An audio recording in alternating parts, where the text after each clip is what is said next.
خبر دے رہے ہیں آپ کو میرپور خاص سے۔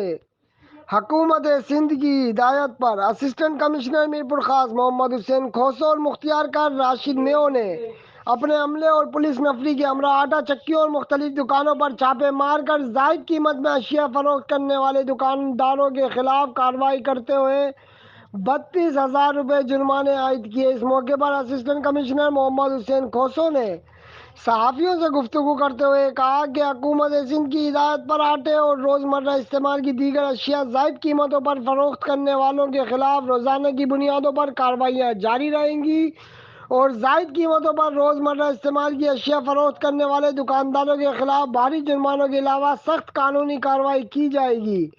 حکومت سندھ کی ہدایت پر عام آدمی کو ریلیف فراہم کرنے کے لیے چھاپہ مار کارروائیوں کا سلسلہ جاری رہے گا۔ دوسری جانب آٹا چکی ایسوسی ایشن کی جانب سے رفیع ملک، گل محمد پور اور دیگر کی قیادت میں چھاپوں کے خلاف ڈپٹی کمشنر آفس کے سامنے احتجاج کیا گیا۔